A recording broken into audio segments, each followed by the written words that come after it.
अस्सलाम वालेकुम। अच्छा, लास्ट लेक्चर में हमने सीखा था कि हम मेटा के थ्रू किस तरह पोस्टिंग करते हैं। आज की क्लास में हम सीखेंगे कि हम ऑडियंसेस को किस तरह क्रिएट करते हैं ताकि हम उसको रिटारगेटिंग में यूज़ कर सकें। ऑडियंस को क्रिएट करने के लिए आपने जाना है यहाँ पेज के ऊपर दी वॉचर्स और यहाँ मेटा बिजनेस सूट पे। जैसे ही आप यहाँ क्लिक करेंगे तो लेफ्ट साइड्स में यहाँ एड्स मैनेजर का ऑप्शन आ रहा होगा। इस पर आपने इसके ड्रॉप डाउन पे क्लिक करना है और यहाँ देखिए आपके पास ऑडियंसेस का ऑप्शन है। इस ऑडियंसेस पे क्लिक करने के बाद आपके पास यहाँ कस्टम ऑडियंस का ऑप्शन आएगा, लुक अलाइक ऑडियंस का आएगा। दो ऑप्शंस आ रहे होंगे। अच्छा, लुक अलाइक ऑडियंस तब क्रिएट करते हैं जब आपके पास कोई डेटा आ रहा हो, वेबसाइट पे 1000 लोगों का डेटा हो, तब आप जाके ये लुक अलाइक ऑडियंस क्रिएट करते हैं। अभी हम क्रिएट अ कस्टम ऑडियंस पे जा रहे हैं।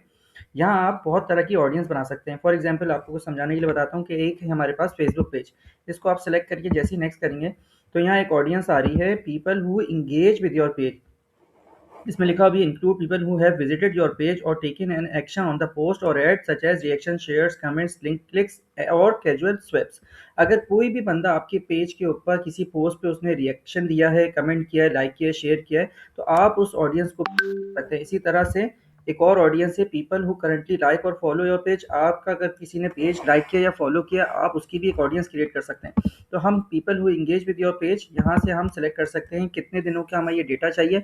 अगर आपके पास वेबसाइट पे या पेज के ऊपर ये ऑडियंस आ रही हो, अभी वेबसाइट की बात नहीं करें, पेज की बात करें, तो लास्ट 30 डेज में जिन्होंने भी हमारे पेज के साथ इंगेज किया है, मैं उसकी एक ऑडियंस यहाँ क्रिएट कर लेता हूँ। पीपल पीपल मैं उसका नाम भी देता हूँ ऑडियंस का।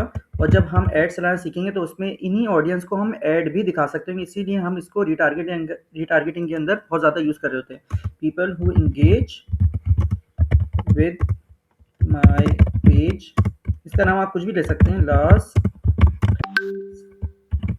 मैं इसकी एक ऑडियंस यहाँ से क्रिएट कर लेता हूँ। इसी तरह से मैं एक ऑडियंस और क्रिएट कर लेता हूँ लास्ट 30 डेज परचेजर्स की। या देखिए मैंने अभी इसमें डेटा आना शुरू होगा आहिस्ता आहिस्ता, क्योंकि अभी हमारी वेबसाइट बिल्कुल फ्रेश है, कोई ऑर्डर नहीं आया है, ना किसी ने हमारा पेज विजिट किया। आहिस्ता आहिस्ता इसमें डेटा आना शुरू होगा। इसी तरह क्रिएट ऑडियंस पे जाके एक और कस्टम ऑडियंस में क्रिएट कर लेता हूँ। देखिए यहाँ वेबसाइट पे जाता हूँ। अच्छा, वेबसाइट पे जो भी आप ऑडियंस बनाएंगे उसके लिए आपके पास पिक्सल का इंटीग्रेट होना लाजमी है। अगर आपने पिक्सल की इंटीग्रेशन वीडियो नहीं देखी तो वो मेरे चैनल पर मौजूद है। इस ऑडियंसेस को बनाने के लिए आपके पास पहले पिक्सल का इंटीग्रेट होना ज़रूरी है, तभी आपके पास यहाँ ये इवेंट शो हो रहे होंगे। आप एक ऑडियंस ऐसी बना सकते हैं, all website visitors last 30 days, जिन्होंने भी मेरी वेबसाइट विजिट की है लास्ट 30 डेज में, मैं उनकी एक ऑडियंस क्रिएट कर रहा हूँ ताकि जब मैं अपने ऐड चलाऊँ तो मैं खाली इन्हीं लोगों को भी ऐड दिखा सकता हूँ जिन्होंने मेरी लास्ट 30 डेज में वेबसाइट विजिट की है। ये ऑडियंसेस हम ज़्यादातर यूज़ कर रहे होते हैं रिटारगेटिंग के अंदर, तो आप पहले से ही ऑडियंस क्रिएट कर सकते हैं। All website visitors last 30 days, तो मैंने एक और ऑडियंस क्रिएट कर ली है लास्ट 30 डेज में जिन्होंने मेरी वेबसाइट विजिट की है। इसी तरह मैं मल्टीपल ऑडियंस को पहले से क्रिएट करके रख सकता हूँ। देखिए मेरे पास यहाँ अगर मैं बैक करके आपको दिखाऊँ तो यहाँ हमारे पास दो ऑडियंसेस क्रिएट हो गई हैं। इसी तरह आप मल्टीपल ऑडियंस को भी क्रिएट कर सकते हैं। जो सबसे ज़्यादा ज़रूरी होती हैं वो एक ये होती है all website visitors, people who have engage with your page. इसी तरह एक और ऑडियंस बहुत ज़्यादा ज़रूरी होती है जिसको हम क्रिएट कर देते हैं, वो वेबसाइट के अंदर ही होती है, और वो होती है ऐड टू कार्ट। यहाँ से मैं सेलेक्ट कर लेता हूँ ऐड टू कार्ट का इवेंट लास्ट 30 डेज में। इसी के साथ इंक्लूड में दो भी कंडीशन लगा सकते हैं कि जिन्होंने ऐड टू कार्ट किया हो और इनिशिएट चेकआउट तक गए हों।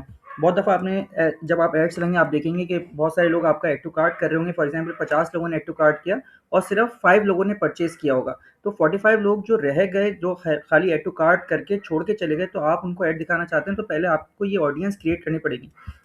तो आप इस तरह से दो कंडीशन भी लगा सकते हैं कि जिसने ऐड टू कार्ट किया हो और इनिशिएट चेकआउट किया, उसकी आपने एक ऑडियंस बना ली, तो आप उसको रिटारगेटिंग में उस ऑडियंस को भी यूज़ कर सकते हैं। इसी तरह यहाँ एक और ऑडियंस होती है, उसको कहते हैं, हम यहाँ से मैं आपको दिखाता हूँ कि परचेज।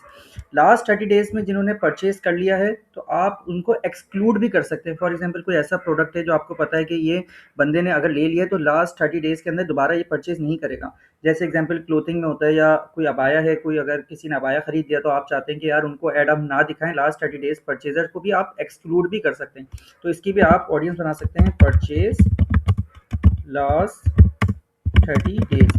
अब ये आपके पास जब डेटा आना शुरू होगा तो इस ऑडियंसेस के अंदर वो डेटा आना शुरू हो जाएगा। तो मैंने एक ऑडियंस बनाई परचेज लास्ट 30 डेज।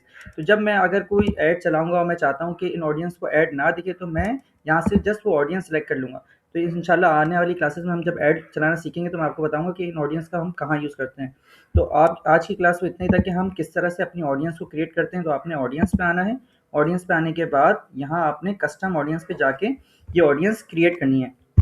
बार बार बता रहा हूँ कि आपके पास ये वेबसाइट का ऑप्शन, इसके अंदर जो वेबसाइट का ऑप्शन तो आ रहा होगा, लेकिन इसके अंदर ये जो वैल्यूज़ हैं इवेंट्स की, ये तभी आएंगी जब आपके पास पिक्सल इंटीग्रेट होगा। अगर पिक्सल की वीडियो नहीं देखी तो वो चैनल पे मौजूद है, आप वहाँ से जाके देख सकते हैं। आज की क्लास में इतना ही था, मिलते हैं नेक्स्ट लेक्चर में, जब तक के लिए अल्लाह हाफिज़।